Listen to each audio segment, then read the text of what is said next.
tauhid. Habis itu ke tempat tukang sihir. Lah kok terlambat? Maaf Pak Guru, banyak kerjaan rumah, bantu-bantu orang tua. Kasih pelajaran. Sampai di rumah datangnya telat. Kamu datangnya terlambat. Pelajarannya banyak. Jamaah begitu. Nah, suatu ketika dalam perjalanan berangkat belajar dari rumahnya, di pertengahan jalan orang-orang berkumpul tidak lewat. Mengapa? Ternyata di tengah jalan itu ada singa besar duduk-duduk menghadang orang yang mau lewat. Orang tak berani lewat. Akhirnya bagaimana? Anak remaja ini berpikir, ini kesempatan saya untuk mengetahui siapa yang paling dicintai Allah. Apakah Abu Rahim, Abu yang ngajar ilmu agama pada saya, atau Pak Guru tukang sihir? Dia ambil batu kecil, ya, ambil batu secukupnya digenggam, lalu berdoa kepada Allah. Ya Allah, kalau memang guruku Abu Rahim itu lebih engkau cintai daripada guru tukang sihir itu, tolong singa ini engkau bunuh. Dilempar pakai batu. Begitu dilempar pakai batu, sekali lempar batu kena kepada singa langsung mati. Dia yakin berarti ilmunya aku yang mengajarkan ilmu agama lebih dicintai oleh Allah daripada guru tukang sihir. Karena masih remaja, anak-anak, membunuh singa yang besar dilempar pakai batu. Akhirnya apa? Anak ini terkenal viral di kalangan masyarakat. Viral, terkenal. Setelah itu dia berangkat ke rumah kiainya, ke rumah Abu. Lalu cerita, Abu, tadi ada kejadian. Kejadian apa? Di pertengahan jalan orang-orang tidak bisa lewat karena ada singa yang diam di tengah jalan menghadap. Dan terus saya berdoa kepada Allah, saya ambil batu, ya Allah, kalau memang ilmunya aku, kalau memang aku saya Abu Rahim lebih engkau cintai ya Allah daripada si tukang sihir, bunuh singa ini. Saya lempar. Begitu saya lempar, kena kepalanya langsung. Lalu kata aku, kata Rahim itu, nah, siapa kamu?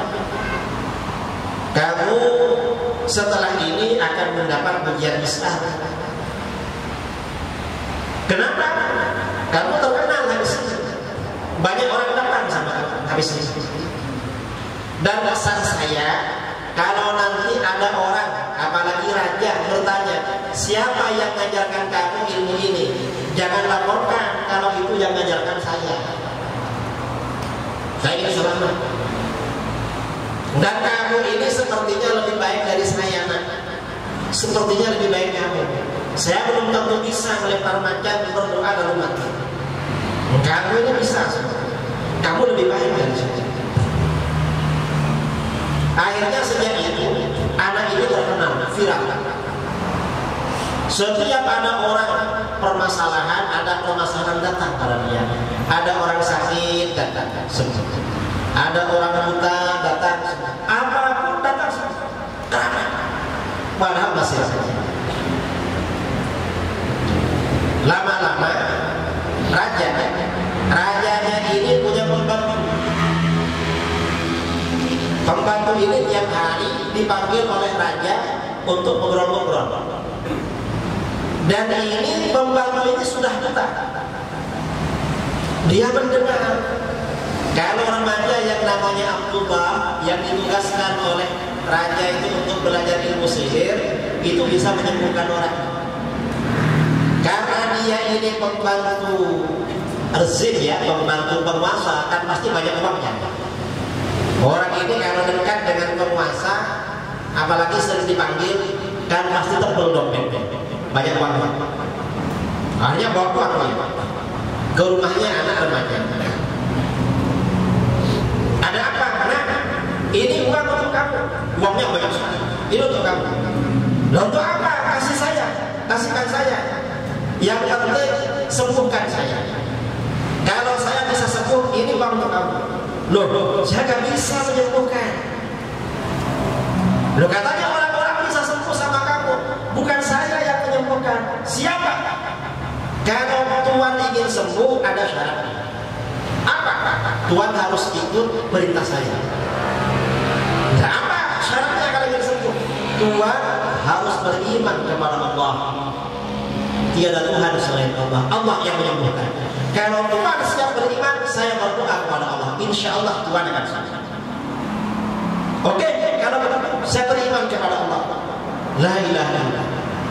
Akhirnya anak remaja itu berdoa, ya Allah, sembuhkan orang ini dari buta.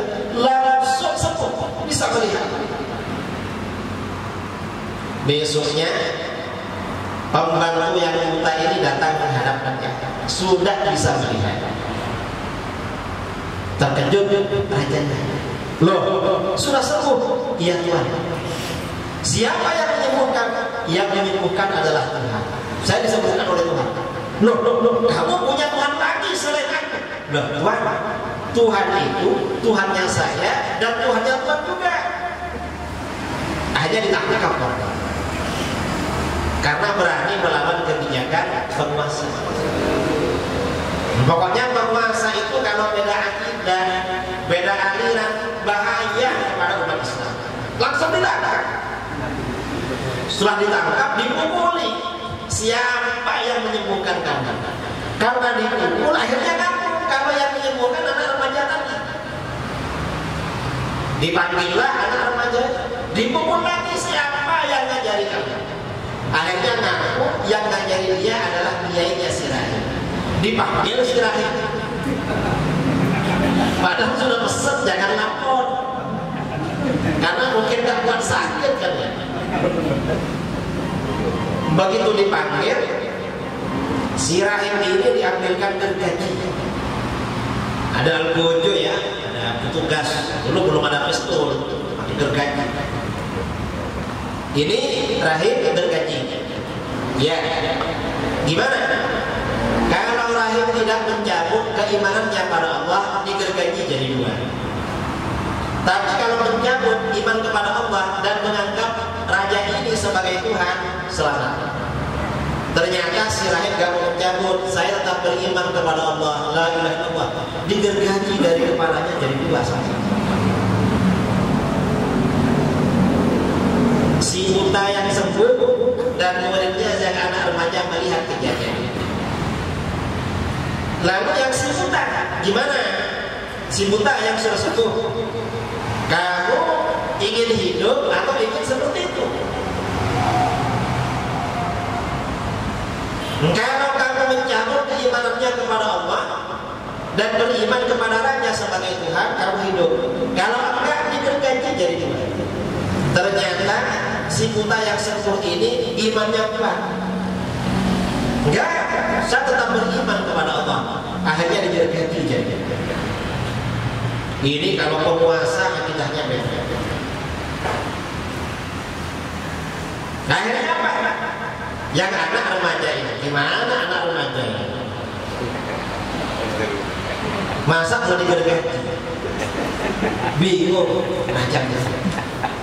Akhirnya dia karena sudah dua orang korbannya cari akal. Dia panggil beberapa pengawal. Pengawalnya dipanggil.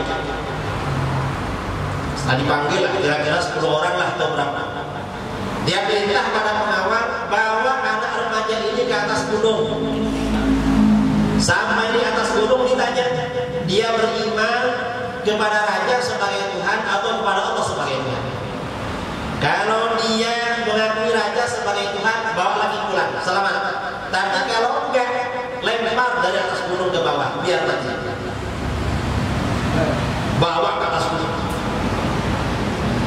Begitu sampai di atas gunung, karena anak remaja ini memang doanya mustajab, berdoa kepada Allah, Allahumma kfinihim bima syi'ta. Ya Allah, tolong aku menghadapi orang-orang zalim ini, terserah engkau bagaimana caranya. Tiba-tiba gunung ini gempa. Begitu gempa, pengawal-pengawal ini berjatuhan, jatuh ke bawah, mati semua. Anak remaja ini selamat, pulang dia. Besoknya menghadap kepada raja.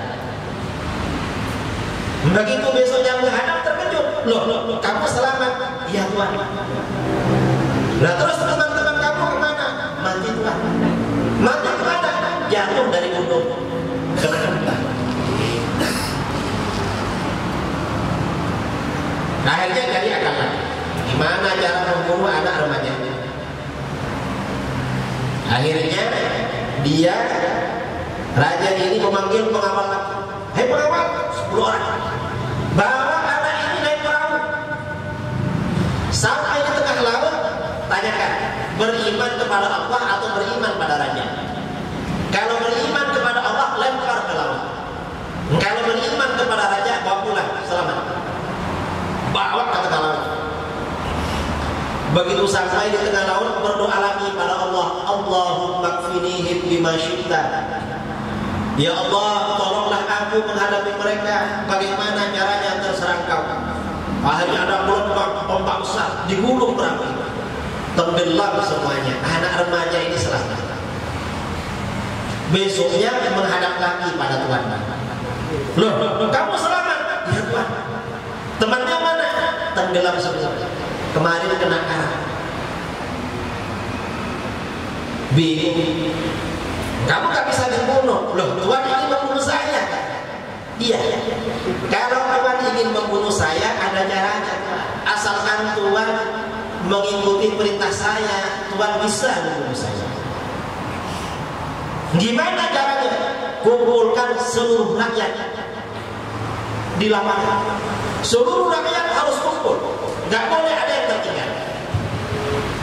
Terus naikkan saya ke tempat yang tinggi, dipancung saya, disalib di pohon, ikat di pohon. Kira-kira semua rakyat melihat saya. Lalu terus saya mau bawa panah dan busur. Nanti Tuhan ambil panah dan busur saya. Lalu panah saya pakai itu. Terus, tapi ingat Tuhan, sebelum memanah ada bacaan, ada amalannya.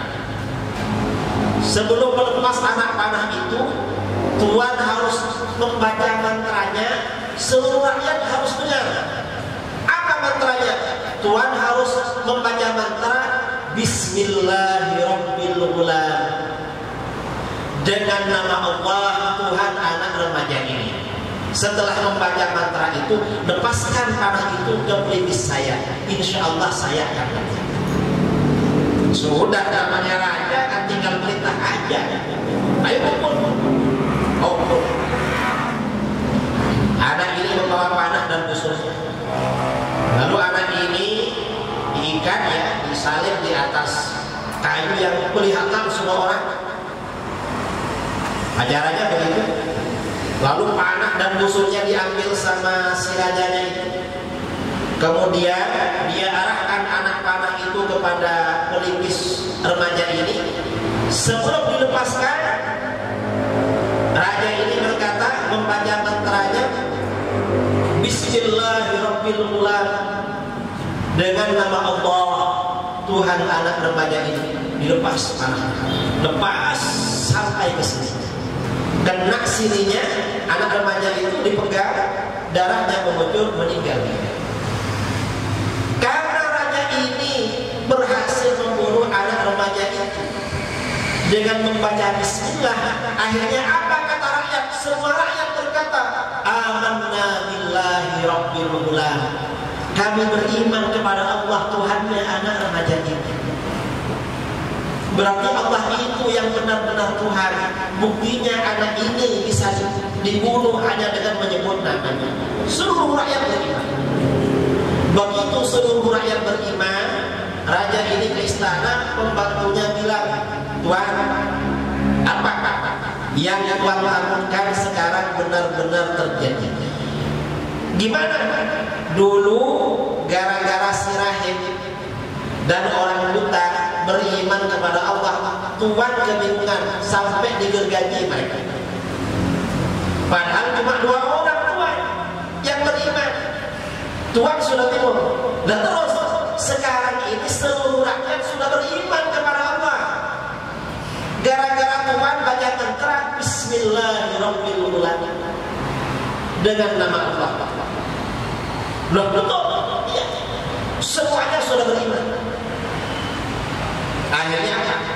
Akhirnya raja ini, Malik itu raja ini ya, memerintahkan agar di setiap gang-gang rumah digali parit, jurang yang dalam yang panjang, lalu dikasih kayu-kayu pembakaran api. Rumah itu biasanya akan berkelompok-kelompok. Dulu ketika rumah jarang-jarang akan berkelompok. Di sini setiap rumah sini, setiap depan kelompok rumah dibuatkan, lalu dibakar api. Setelah api dibakar, instruksi raja itu, siapa yang beriman kepada Allah harus terjun ke dalam api. Kalau ingin selamat dari api, kabur keimanannya. Seluruh yang beriman terjun ke dalam api. Sampai akhirnya ada seorang ibu menggendong anaknya yang masih bayi, mau terjun ke dalam api. Ibu ini ragu-ragu, gimana anak saya masih kecil. Akhirnya anaknya oleh Allah diberikan kekuasaan untuk berbicara, diberikan kemampuan berbicara. Ya Umi, ibu jangan khawatir, terjun aja, karena ibu yang menang, bawa aku ke dalam api. Anaknya bilang begitu. Akhirnya ibu ini sama anaknya menjemurkan diri ke dalam api. Ini gara-gara keimanan kepada Allah. Nah, hadis ini Rasulullah SAW bercerita tentang kejadian 70 tahun sebelumnya. Di dalam Al-Quran ini yang oleh para ulama diperkirakan ya, kata para ulama ini berarti yang disebut dengan Ashabul Ukhdud. Ashabul Ukhdud, orang-orang yang diterjunkan ke dalam parit api, lubang api. Ashabul Ukhdud. Nah, walaupun ini cerita tentang masa lalu, tetapi biasanya apa yang diceritakan oleh Rasulullah SAW itu kadang terjadi pada umat. Terjadi. Walaupun mungkin dalam gambaran yang beda. Kita ini di Indonesia, alhamdulillah aman. Sholat, apa ibadah, apa ya. Cuma sekarang yang nggak boleh kan maulid. Apalagi yang nggak boleh? Kan gitu-gitu. Maulid apa? Tapi sebagian daerah yang nggak boleh. Nah kalau yang walhasil secara umum di negara kita ini aman. Kalau di negara-negara lain, saudara-saudara kita umat Islam di Cina, orang-orang suku Uighur itu bangsa Turki ya, bangsa Turki. Itu nggak boleh sholat, nggak boleh puasa, yang perempuan nggak boleh pakai jilbab, kalau ketemu ditangkap dipukul, harus minum khamr, nggak boleh baca Quran, nggak boleh belajar ilmu agama, ya macam-macam. Ini di Cina. Dulu pernah terjadi di Andalusia, umat Islam yang nggak bisa keluar dari Andalusia itu disiksa sampai mati. Kalau tidak ikut agama Kristen di Andalusia. Di negara kita ini belum terjadi, ya mudah-mudahan tidak terjadi. Tapi kita ke depan nggak tahu. Nah, pelajaran dari ini, ya, pelajaran dari kisah ini ada beberapa pelajaran yang perlu kita ambil. Apa? Yang pertama, kita ini kalau memilih pemimpin perlu memilih pemimpin yang muslim. Kita ini bersyukur kepada Allah, presiden dan wakil presiden kita ini muslim. Bahkan wakilnya kiai. Mudah-mudahan nanti presidennya kiai. Bukan cuma wakilnya. Kalau perlu menteri-menterinya kiai semua. Kapolrinya semuanya kiai. Tapi bukan cuma kiai, maksudnya kiai yang mengamalkan ilmu. Nah, walaupun kiai kalau nggak mengamalkan susah juga kita ini. Ya mudah-mudahan lah. Ini namanya berharap. Siapa tahu. Walaupun nggak semuanya, pokoknya yang penting-penting bisa mengayomi kita. Ini yang pertama. Artinya orang ada di atas itu menentukan terhadap nasib yang ada di bawah. Yang kedua, ini menjelaskan pentingnya pelajaran ilmu agama. Ilmu agama dengan apapun caranya harus disampaikan. Tadi ini si rahib yang mengajarkan, karena penguasanya kan memang melarang pelajaran ilmu agama. Karena dilarang, karena sudah Tuhan. Begitu ada anak yang harus istirahat di tempatnya, diajarkan sama dia. Ini kan namanya dari peluang. Pokoknya siapapun yang datang tak ajari ilmu agama. Ternyata bagaimana? Karena si rahib ini mengajarnya ikhlas, ya ikhlas karena Allah. Akhirnya bagaimana? Seluruh rakyat bisa ikut kepada ilmu. Ini pelajaran dari sini. Yang ketiga, ini termasuk anak remaja tadi. Anak remaja ini memang luar biasa. Mengapa luar biasa? Dia sanggup mengorbankan dirinya mati ya, dirinya mati dipanah. Tapi tujuannya apa? Dia punya tujuan agar seluruh rakyat beriman kepada Allah. Mengorbankan dirinya. Ini luar biasa. Jarang orang seperti itu ya. Paling enggak lari atau apa ya pokoknya. Tapi kita kan tidak menghadapi seperti itu. Ya untuk anak remaja itu luar biasa. Ini pelajaran yang perlu kita ambil pelajaran dari situ. Ya mudah-mudahan apa yang kita bicarakan pada malam ini bermanfaat. Amin Allahumma. Dan tantangan kita di